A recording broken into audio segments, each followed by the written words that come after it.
The stars were quiet in the Kepler 442 system. Captain Vextar looked out from the bridge of his ship, the cosmic dawn, and felt peaceful. His crew of 12 Zilani worked quietly at their stations. They had been in this system for 3 weeks. Now, studying the rocks and minerals on the outer planets. It was good work, important work, but not dangerous. The Zilani were not warriors. They were scientists and explorers. For over 1,000 years, their people had traveled the galaxy to learn new things. They built schools, not weapons. They made friends, not enemies. Captain Vextar had led many missions like this one. He was old now, with gray skin that showed his age. But his mind was still sharp. Dr. Yelena worked at her science station. Looking at data from the planet below, she was young for a Zilani, only 50 years old, with bright green eyes that sparkled when she found something interesting. Today she had found something very interesting indeed. The rocks on the 4th planet had strange metals in them. Metals that could make faster ships, better computers, maybe even new ways to talk across the galaxy. The communications officer, Kixmal, sat at his station, listening to the quiet hum of space. He was good at his job, always ready to send messages, or receive them. Today, the space around them was empty and silent. No other ships for light years in any direction. Just them, and the stars and the planets they were studying. Everything changed in one terrible moment. Space tore open like a wound. 50 massive ships appeared from nowhere, surrounding the small Zilani vessel in a perfect circle. Each ship was huge, 10 times bigger than the cosmic dawn. They were black and covered with weapons. Scars marked their hulls from many battles. These were not exploration ships. These were ships made for killing. Captain Vextar felt his heart sink. He knew what these ships were. Everyone in the galaxy knew about the hunters. They were monsters who traveled from system to system, taking what they wanted. They captured peaceful people and sold them as slaves. They stole technology and destroyed anyone who tried to stop them. The hunter ships moved closer. Their weapons pointed at the helpless research vessel. The circle grew tighter. There was no way to escape, no way to run. The cosmic dawn had no weapons, no shields strong enough to protect them. It was just a science ship with tools for studying rocks and plants. It's not fighting wars. On the largest hunter ship, Commander Thokron smiled with sharp teeth. He was tall and covered with thick scales that protected him like armor. His red eyes glowed with cruel pleasure. He had done this many times before. Find a weak ship, surround it, take everything valuable, and sell the crew as slaves. It was easy work, and it made him rich. Thokran looked at his screens and saw the small ship. In the middle of his fleet, the readings showed no weapons, no military equipment, just a bunch of scientists who probably had never seen a real fight. He laughed, a harsh sound that made his crew nervous. The hunter commander opened a communication channel to the Zilani ship. His voice was deep and threatening when he spoke. "Small ship, you are surrounded. You cannot escape. You have 30 of your minutes to surrender everything to us, your ship, your technology, your lives. You will become our property. If you refuse, we will destroy you and take what we want from the pieces." Captain Vextar listened to the terrible words and felt sick. He looked around his bridge at his crew. These were good people, smart people, who just wanted to learn about the universe. Yes. They did not deserve this fate. Dr. Yelena was crying quietly. Kixmel's hands shook as he held his headset. The others looked scared and helpless. The Zilani captain knew he had to try something. "We are peaceful explorers," he said into his communicator. "We have no weapons. Okay. We mean you no harm. Please, let us go. We will leave this system and never return." Thokron laughed again, peaceful. "Good, that makes this easier. You have 29 minutes now. Use the time to say goodbye to your freedom." The hunter ships moved closer, their weapons charged with energy that made space around them glow red. Some of the ships began preparing. Boarding pods, small attack craft that would carry hunter warriors onto the Zilani vessel. Other ships readied the slave collars and chains they would use on their new prisoners. "Captain," Vextar turned to his crew, Send distress signals on every frequency, he ordered Kicksmall. Someone might hear us. Someone might help. Kicksmall worked quickly, his fingers flying over his controls. He sent out signals in every direction, calling for help, giving their location, explaining what was happening. But they all knew the truth. They were too far from Zilani's space, too far from any friendly ships. If it came at all, Dr. Yelena wiped her tears and started working at her station. She was going to die or become a slave. At least she could try to hide her research. The new metals she had found, the discoveries about faster communication, all of it was too important to let the hunters have it. She began encoding the data and hiding it in the ship's computers where the hunters might not find it. The minutes passed slowly. 28 minutes, 27, 26. The hunter ships grew closer and closer. Their weapons grew brighter and brighter. The circle of death tightened around the small research vessel like a giant metal fist. Captain Vextar closed his eyes and tried to remember better days. Days when he was young, and the galaxy seemed full of wonders instead of terrors. Days when the Zilani could explore in peace, when they did not have to fear monsters like the hunters. But those days were ending. In less than half an hour, everything would change forever. 20 minutes left. Though the numbers on the countdown timer glowed red on every screen aboard the Cosmic Dawn, Captain Vextar watched the minutes tick away and tried to think of something. Anything that might save his crew. But his mind felt empty. The Zilani had never been fighters. They had no tricks for war, no secret weapons hidden away. Dr. Yelena worked faster than she had ever worked in her life. Her fingers moved quickly over her computer, taking all her important research and hiding it deep in the ship's memory banks.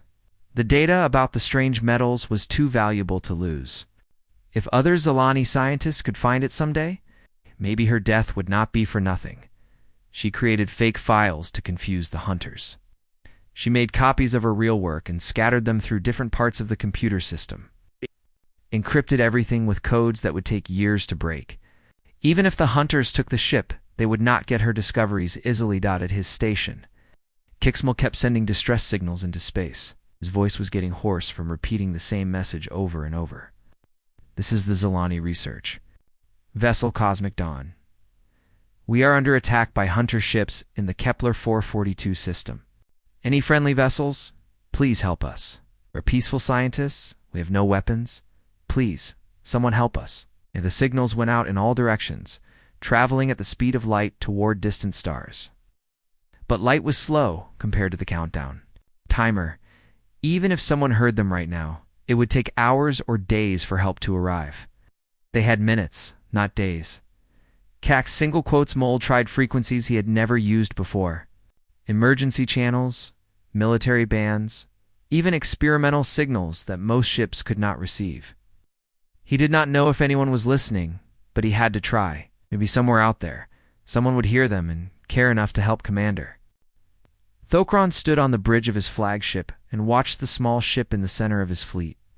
He had done this so many times that it felt routine now. The fear, the desperate messages, the false hope that help might come. He'd seen it. All before with dozens of other species. His crew worked around him, preparing for the capture. The boarding pods were loaded with hunter warriors, big, strong fighters with claws and sharp teeth. They carried nets and chains and electric sticks that would stun their prisoners. Some of the warriors sharpened their claws, making scraping sounds that echoed through the ship. The slave collars were ready to metal bands that would go around the necks of the Zilani crew, keeping them weak and obedient. The collars had tiny computers that could cause terrible pain if a slave tried to disobey. Thokron had used thousands of them over the years. 15 minutes left. The hunter ships moved closer to their prey. Some of them began scanning the Zilani vessel with their sensors, looking for anything valuable. They found the science equipment. The computers full of research data, the rare metals that Dr. Yelena had discovered. All of it would make Thokron richer. The sensors also showed him where each Zilani crew member was located on their ship. 12 life signs, all showing high stress and fear. Normal reactions for people about to become slaves. Thokron had learned to read these signs like a book. These Zilani were terrified but not fighting back. Perfect victims. Captain Vexstar gathered his crew together on the bridge. He looked at their scared faces and wished he could give them hope. But he was their captain, and he owed them honesty, not false comfort. "My friends," he said quietly, "I do not think anyone will save us, but we are Zilani. We are explorers and scientists. We have spent our lives learning about the universe and sharing that knowledge with others. That is who we are, not what the hunters will try to make us become." Dr. Yelena nodded, wiping tears from her green eyes. "The research is hidden," she said. "Even if they take everything else, our discoveries will survive." Kixmal looked up from his station. "I am still sending signals. Maybe someone will hear us. Maybe someone will remember that we tried to do good things." The other crew members stood together, holding hands and trying to be brave. They were scientists, not soldiers, but they had courage in their own way. They had spent their lives exploring dangerous places and making hard discoveries. Now they would face their greatest challenge. 10 minutes left. The hunter weapons powered up with a sound like thunder. Energy fields crackled around the massive ships, casting strange light across the darkness of space. The boarding pods hung ready in their launch tubes, waiting for the order to attack. But then something changed. On his sensor screen, Kixamel saw 3 new contacts at the edge of the star system. 3 ships, much smaller than the hunter vessels, had just appeared from hyperspace. They were moving fast, heading straight toward the confrontation. Captain Kixmail called out, his voice shaking with surprise. 3 ships just arrived. They are coming toward us." Captain Vexstar felt a tiny spark of hope in his chest. "Can you identify them? Are they Zilani?" Kixmel worked at his controls, trying to get more information about the newcomers. The ships were strange, unlike anything in his databases. Did not match any known design from the Zilani Confederation or their allies. "I do not know what they are," Kixmal said. "But they are moving very fast, and they are heading straight for the hunter fleet." Commander Thokron saw the new ships too. His red eyes narrowed as he studied them on his own screens. 3 small vessels against 50 hunter ships. Either these newcomers were very stupid, or very confident. Either way, they would learn to fear the hunter fleet soon enough. The countdown continued. 8 minutes. 7 minutes. 6 minutes. The mysterious ships kept coming, growing larger on the sensors with each passing second. Soon, everyone would learn what they wanted and what they could do. The galaxy was about to change forever. The 3 unknown ships moved through space like hunting wolves. They were smaller than the massive hunter vessels, but they moved with purpose and skill that made Commander Thokron pause. In all his years of raiding, he had learned to recognize dangerous opponents. These newcomers had something different about them.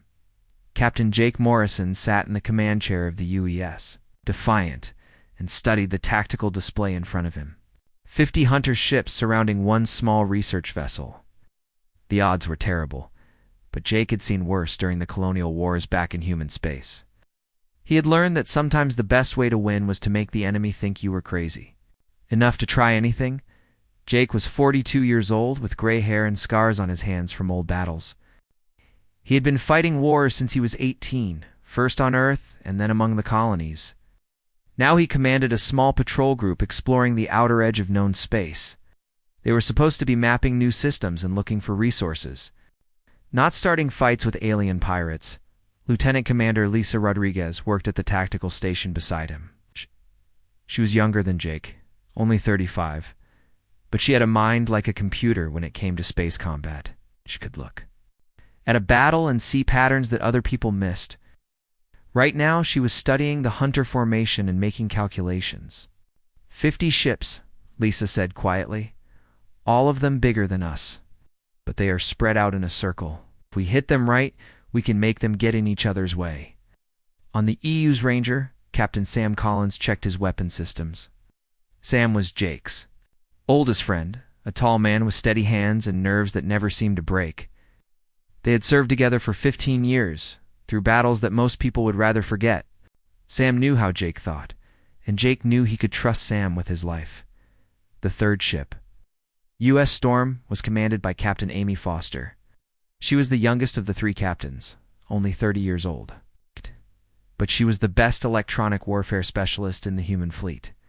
Amy could hack into enemy computers, jam their communications, and make their sensors lie to them. In a fight like this, her skills might be the key to victory. The three human ships spread out into attack formation. They moved in ways that confused. The hunters, using techniques that no other species had ever shown. The hunters were used to fighting enemies who ran away or begged for mercy.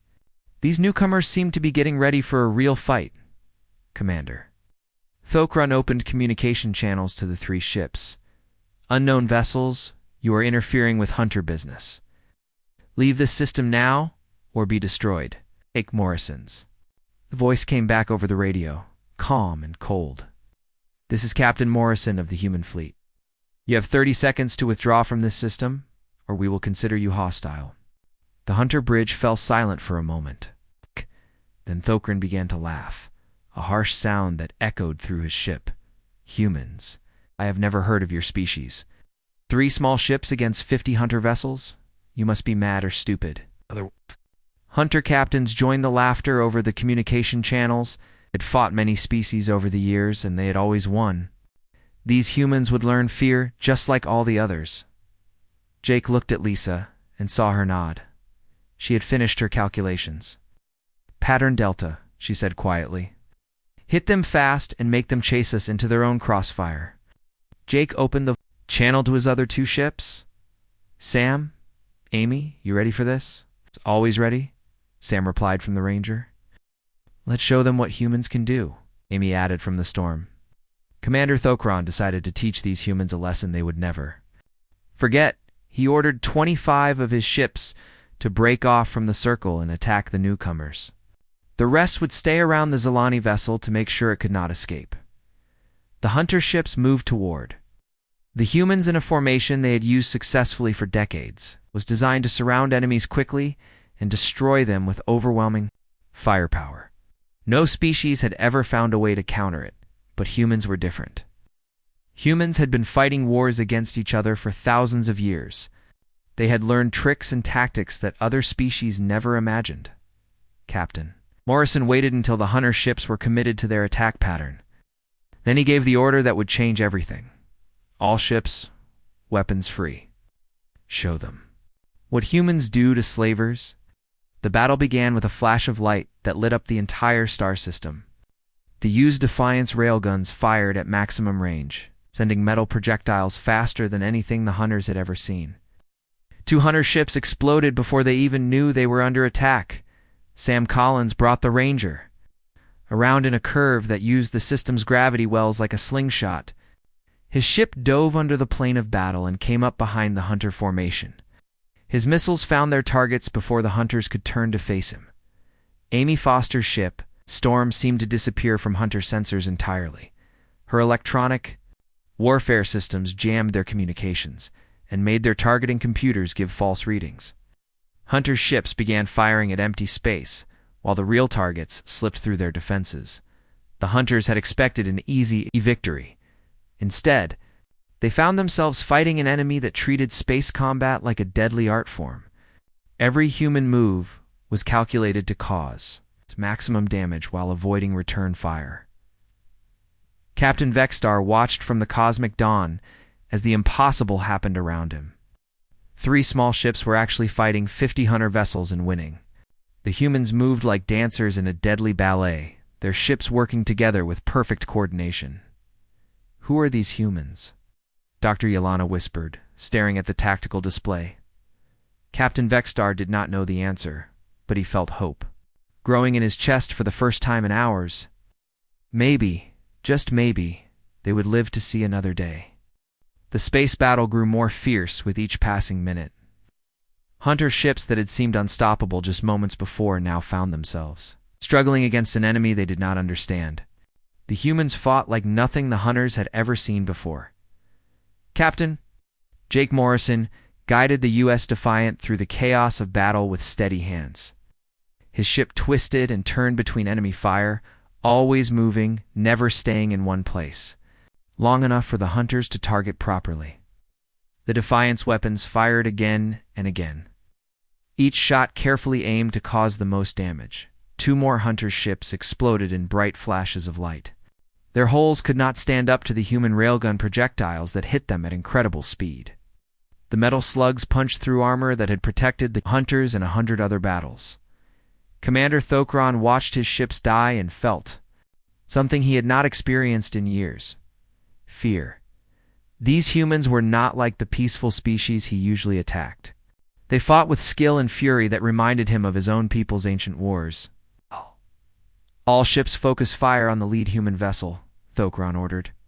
Destroy it, and the others will run. 1,500 ships turned their weapons toward the U.S. Defiant. Energy beams and missiles filled the space around Jake's ship, but Jake had been expecting this. He had fought in battles where being the main target was part of the plan. "Lisa, execute evasion pattern 7, Jake said calmly. Lieutenant Commander Rodriguez worked her controls with expert skill. The Defiant suddenly changed direction in ways that seemed impossible. The ship used its momentum and the pull of nearby planets to swing around enemy fire. Most of the hunter weapons missed completely. The few shots that did hit struck the Defiant's armor at angles that spread out the damage human ship design had learned from centuries of war. Every plate of metal, every joint and connection was built to survive battle damage. While the hunters focused on Jake's ship, Captain Sam Collins brought the U.S. Ranger into perfect position. Sam had been waiting for this moment, when the enemy was distracted and vulnerable.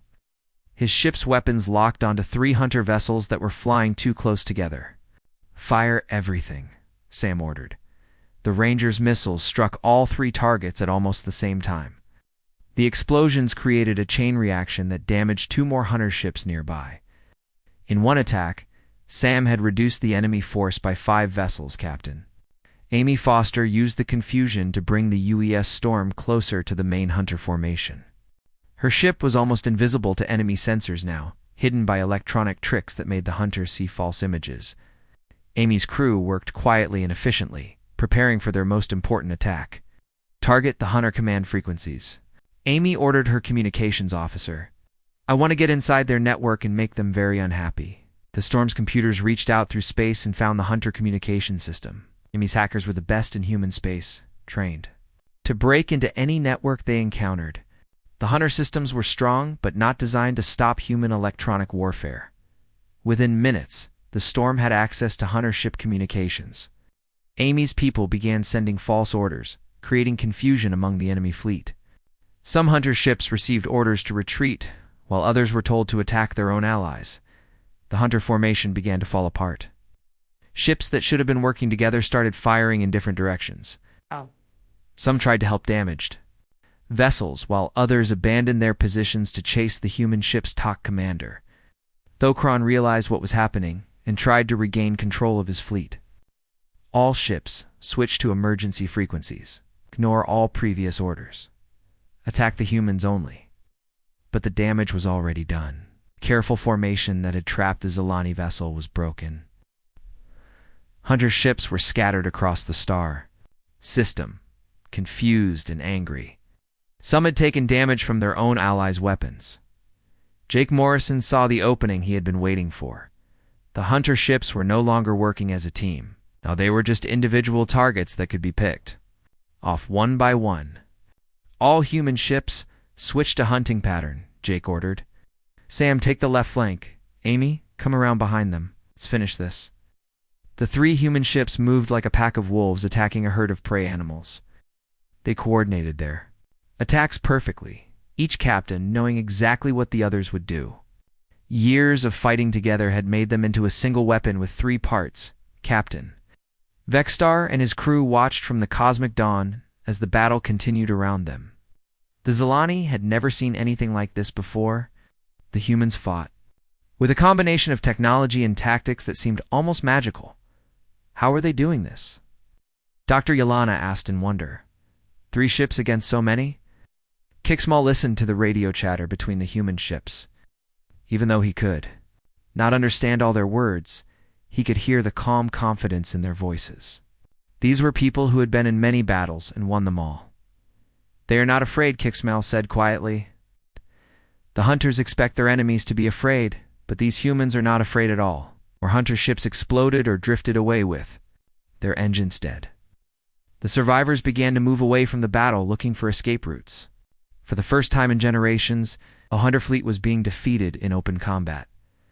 Commander Thokran counted his losses and felt sick. 20 of his ships were gone, destroyed, or too damaged to fight. The humans had lost nothing. Not one human. Ship showed serious damage. It was impossible, but it was happening. The great hunter fleet that had terrorized this part of the galaxy for so long was being destroyed by 3 small ships, crewed by an unknown species. The balance of power in space was changing, and Thokran could do nothing to stop it. The battle reached its final moments as the hunter fleet crumbled around Commander Thokran. What had started as an easy raid against helpless scientists had become the worst defeat in hunter history. 37 of his 50 ships were either destroyed or floating dead in space. Survivors were scattered and afraid. Captain Jake Morrison studied his tactical display and saw that the enemy was broken. The remaining hunter ships were trying to regroup, but they had lost too many vessels and too much coordination. More importantly, they had lost something else that was harder to replace. They had lost their confidence.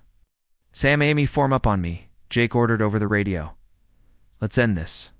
The 3 human ships came together in a formation that put them between the hunter survivors and the Zilani research vessel. The message was clear. If the hunters wanted to finish their original mission, they would have to go through the humans first. Captain Sam Collins checked his weapon status aboard the U.S. Ranger. His ship had used most of its missiles, but the railguns still had plenty of ammunition. Sam had been in enough battles to know when an enemy was finished, and these hunters were done fighting Captain Amy Foster's ship.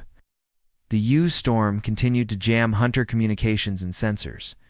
Her electronic warfare systems had completely disrupted the enemy fleet's ability to work together. Individual hunter ships could still fight, but they could not coordinate their attacks anymore. Commander Thokran looked at what remained of his once mighty fleet and felt something break inside him. He had been a hunter commander for 20 years. He had conquered dozens of worlds and enslaved thousands of people. Never once had he been defeated like this. The humans had not just beaten him, they had made his defeat look easy. 3 small ships had destroyed a fleet that had terrorized this entire region of space. How was such a thing possible? Thokran opened a communication channel to the human ships. His voice was no longer confident and threatening. Now it sounded tired and beaten. "Human ships, we surrender. We will leave this system and never return." Jake Morrison's reply came back immediately, cold and final. "Surrender not accepted. You came here to hurt innocent people. You threatened to make them slaves. That kind of behavior has consequences." The U.S. Defiant moved toward the hunter flagship like a predator closing in for the kill. Jake had seen what the hunters did too. Peaceful species, and he felt no mercy for them. In human space, people who attacked civilians faced the full force of human justice. Sam Collins brought the Ranger around to cut off any escape route the hunters might try to use. Amy Foster positioned the Storm to continue jamming their systems. The 3 human ships worked together like they had done this 1,000 times before. Commander Thokran realized that the humans were not going to let him leave. These people fought by different rules than any species he had encountered. They seemed to believe that some crimes could not be forgiven. In desperation, Thokran tried one last threat. "If you destroy us, other hunter fleets will come looking. For revenge, we are not the only ones in this part of space." Jake Morrison's laughter came over the radio, but it was not a pleasant sound. "Let them come. We'll be waiting." The final attack came swift and decisive. The 3 human ships struck the remaining hunter vessels with coordinated precision. There was no mercy, no hesitation, no second chances. Within minutes, 13 more hunter ships joined their destroyed companions. Only 7 hunter vessels managed to escape, jumping to hyperspace in panic and terror. Commander Thokran's flagship was among them, but barely. His ship was badly damaged, and limping away with half its systems failing, as the last hunter ship disappeared into hyperspace. Space around the Kepler 442 system became quiet again. The threat was over. Zilani were safe. Captain Jake Morrison opened a communication channel to the research vessel. Zilani's ship. This is Captain Morrison of the human fleet. You're safe now. The hunters are gone. Captain Vexstar could hardly believe what he was hearing. His crew gathered around him on the bridge, all of them staring at the tactical display that showed the wreckage of the once mighty hunter fleet. 43 enemy ships destroyed, 3 human ships without a scratch. Q, Captain Vexstar said, his voice full of emotion. You saved our lives. We owe you everything. Jake's voice came back warm and friendly, very different from the cold tone he had used with the hunters. No thanks needed. Don't let bullies hurt innocent people. That's just who we are. Dr. Yelena worked quickly to restore her hidden research. Data. The information about the new metals and faster communication methods was safe. Thanks to the humans, her discoveries would benefit the galaxy, instead of making the hunters richer and more dangerous. Keck's single quotes mole sent messages to Zilani's space, telling them about the battle and the amazing humans who had saved them. Soon, every peaceful species in this part of the galaxy would know that there was a new power among the stars, a power that protected the weak and punished those who preyed on them. Captain Morrison's final message to the Zilani became famous throughout the galaxy. It was recorded and played on every peaceful world as proof that someone was finally standing up to the monsters that had terrorized space for so long. This is the human fleet, Jake said. The Zilani are under our protection. Any ship that threatens, peaceful explorers will answer to Earth. We are humanity, and we do not tolerate bullies. The age of human expansion had begun. Word of the battle spread quickly through both friendly and hostile species. The galaxy learned that humans were different from other species. They had the technology to fight and win, but more importantly, they had the will to protect those who could not protect themselves. The hunters would never recover from their defeat. Other predator species began to think twice before attacking peaceful explorers. The galaxy was changing, and humanity was. Leading that change, peace had found a new guardian among the stars.